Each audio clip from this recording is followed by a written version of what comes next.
할렐루야. 사랑하는 대강의 가족 여러분, 오늘 하루도 하나님의 말씀과 동행하는 삶이 되길 소망합니다.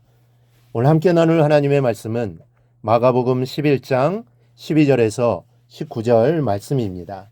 이튿날 그들이 베다니에서 나왔을 때에 예수께서 시장하신지라. 멀리서 잎사귀 있는 한 무화과 나무를 보시고 혹 그 나무에 무엇이 있을까 하여 가셨더니 가서 보신즉 잎사귀 외에 아무것도 없더라. 이는 무화과의 때가 아님이라.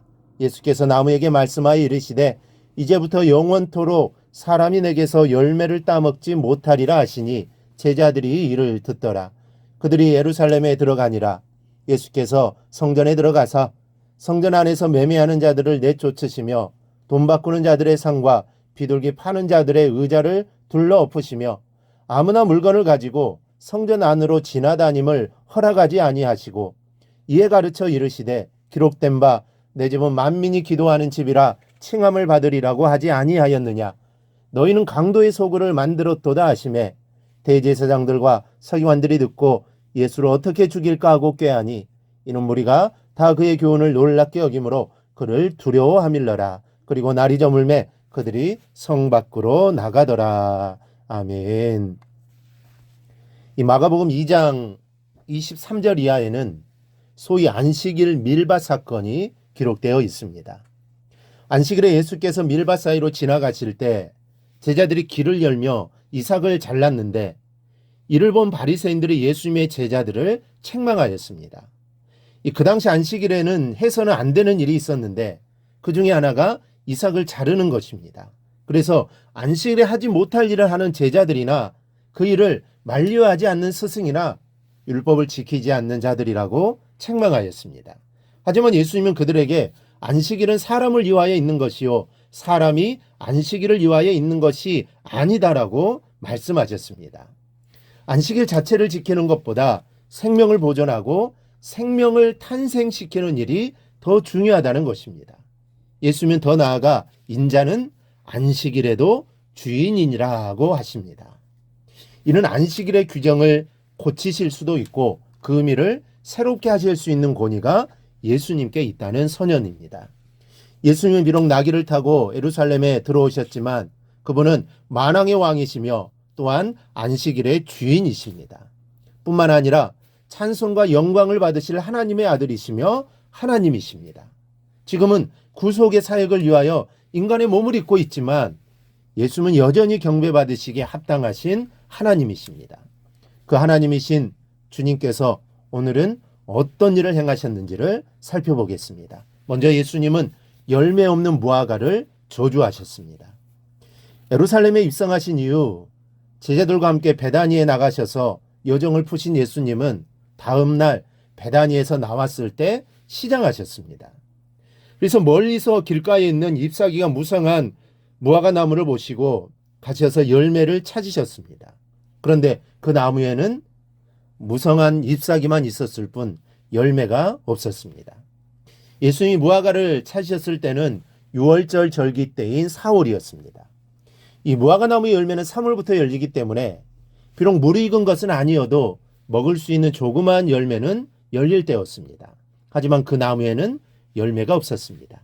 그래서 예수님은 그 나무에게 이르시기를 이제부터 영원토록 사람이 내게서 열매를 따먹지 못하리라고 하십니다. 다음날 제자들은 그 무화과 나무가 뿌리로부터 마른 것을 보았습니다. 예수님의 저주를 따라 즉시 말라 죽은 것이죠. 그렇다면 너무 신앙하신 예수님께서 열매를 찾지 못하자 화가 나서 나무를 저주하신 것입니까? 그렇지 않습니다. 예수님의 저주는 임박한 하나님의 심판을 보여주는 예고였습니다. 하나님의 은총을 입었음에도 불구하고 형식에 빠져서 아무런 신앙의 열매를 맺지 못하는 유대인들을 책망하신 것입니다. 그리고 이는 우리의 모습일 수도 있습니다. 우리도 하나님의 은총을 입은 자입니다. 그런데 우리도 신앙의 열매를 맺지 못한 채 살아가고 있지는 않은지 내 자신을 늘 살펴야 합니다. 그리고 열매 맺는 삶을 우리는 살아야 합니다. 또한 열매 없는 무화과 나무는 대속의 사역을 위하여 이 땅에 오신 메시아이신 예수님을 거부하는 자들은 반드시 심판을 받을 것임을 보여주신 것입니다. 예수님 마태복음 10장에서 몸은 죽여도 영혼은 능히 죽이지 못하는 자들을 두려워하지 말고 오직 몸과 영혼을 등이 지옥에 멸하시는 자를 두려워하라고 말씀하셨습니다. 우리는 하나님을 두려워해야 합니다. 그런데 메시아를 거부한 자들은 나무가 말라 죽는 것으로는 설명할 수 없는 영원한 저주, 영원한 고통, 영원한 두려움을 겪게 될 것입니다. 그러니 저와 여러분이 예수님을 주라고 고백하는 하나님의 백성이라는 것이 얼마나 감사한 일인지 모릅니다. 심판을 받지 아니하니 얼마나 다행스러운 일인지 모릅니다. 하지만 뿌리부터 말라 죽은 무화과 나무처럼 그 안에 생명 되신 예수님을 영접하지 않는 이 땅의 수많은 사람들을 불쌍히 여겨야 합니다.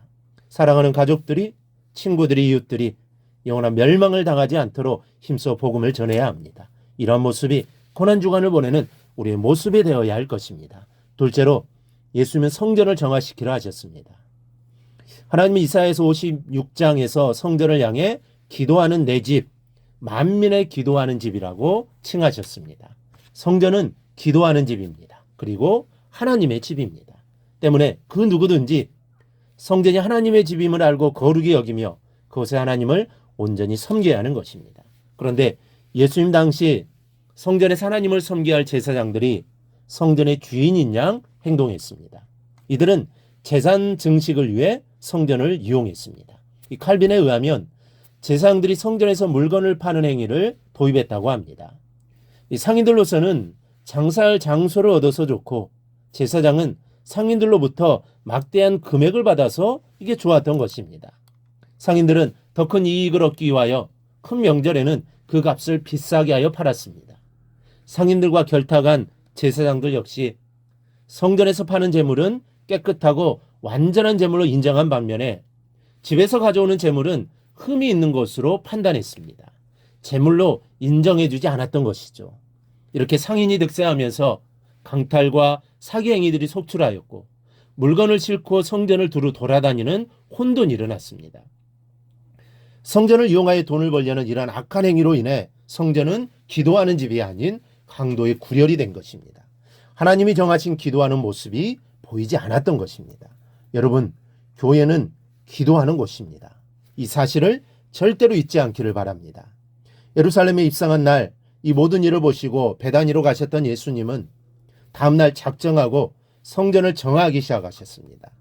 성전 안에서 매매하는 자들을 내어 쫓으시고 돈 바꾸는 자들의 상과 비둘기 파는 자들의 의자를 둘러엎으시고 기구를 가지고 성전 안으로 지나다님을 막으셨습니다. 물론 대제사장들과 서기관들의 미움을 받았지만 예수님으로서는 이를 용납하실 수 없으셨던 겁니다. 여러분에게는 하나님의 거룩을 위한 열심이 얼마나 있습니까?